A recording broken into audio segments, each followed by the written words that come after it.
Now, BHL again probes the mysterious world of the millennials to reveal how and what young America thinks. It's another spine-tingling journey into Yaffee World. All right, Yaffee, I know you're all over this because you know, as I know, that young voters, if you can get them, can absolutely decide an election. Right now, if you look at the polls, despite the fact Hillary's having continued problems, she and Donald Trump are at the top of the pile. I want you to tell us how both are faring with the Yaffee generation, otherwise known to the rest of the world as the millennials. Well, Bud, Hillary, I think, is getting desperate, trying to get the millennial vote. A lot of people think because she's a Democrat and she's the first woman president, she would be the first woman president, that she would automatically get the millennial vote. Well, I'm not sure she's certain of that, and I'm definitely not certain of that. Apparently, there was an event in Cleveland, Ohio that was for college-age people. Before they entered the event, she made them sign a commitment pledge, a loyalty pledge. You got to be kidding me. What is No. this? You cannot come in here. Herr Hitler will be speaking, but you must sign a loyalty to the party? What is this?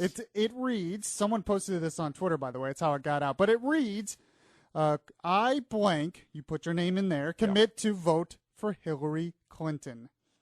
So she didn't want anybody in there who wasn't going to clap and cheer for her. She didn't want the cameras rolling when she got booed or people were walking out. No. So she's stacking the deck for the cameras. Yeah. Now, I mean, it's meaningless. It's not like they have to vote for her now. But I just find it interesting that she felt she had to do this. She feels that she has to reach out to millennials. And I believe it's because she's desperate.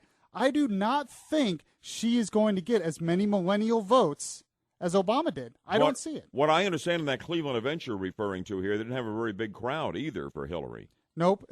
And one thing she did, this is how great she is at reaching the young people. Yeah. She thanked them for their support in 2008, when most of them were 12 years old.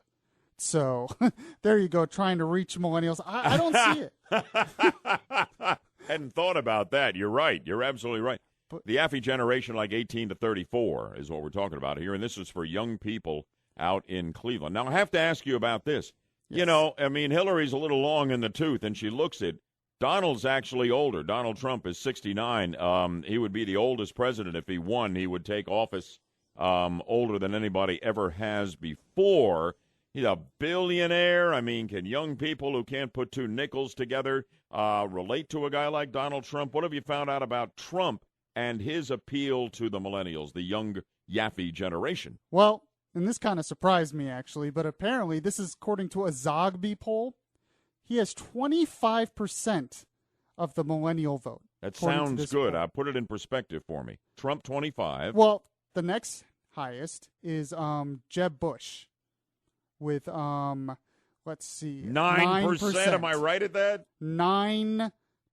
So that's the same kind of gap we're having in all the other polls. Exactly. So he's reaching, not only is he reaching everybody in the party, but he's reaching millennials. Now, I think part of that is because millennials watched his show, The Apprentice, so they probably like him for that. The celebrity factor. Yeah, and name recognition. But I do find it interesting. Now, Trump is much more charismatic than Hillary. The problem with Hillary is she just cannot connect with voters. She comes off as not genuine. She comes off as not likable. And like you said, the number one word that people associate with her is liar. That was the word association poll done very recently by Quinnipiac. It was just devastating. Exactly. But Trump's the opposite. Sure. He can he's older, but a lot of people, I don't think a lot of people realize how old he is. He doesn't seem as old. But he reaches out to millennials and he just talks straight to them. And he says, and my generation, I think, is looking just for answers, just for plain answers. Yeah. We're sick of political speak. Hillary is nothing but political speak. Absolutely right. Trump has no political speak. Not at all, and she's totally programmed. Not a word comes out of her mouth that isn't planned or on the teleprompter or as a result of a focus group or a poll, and you can feel it, you can hear it. The Yaffee generation's picking up on it. Trump's out there winging it with no teleprompter, and proudly so. And Zogby did a little analysis on this, said, young people, your generation, Yaffee, You want people who can get right to the point, no beating around the bush, and get things done. Yeah. And Trump sends those vibes to your generation, doesn't he? Yeah, exactly. And Zogby admits that he thinks it's probably going to change, but the problem is this is an opportunity for the GOP, especially in the general election, to reach millennial voters because Hillary is not guaranteed to get them as much as Obama. And that's what we think here in Yaffee World. Join us next time for another illuminating journey into the mind of the millennials in Yaffee World.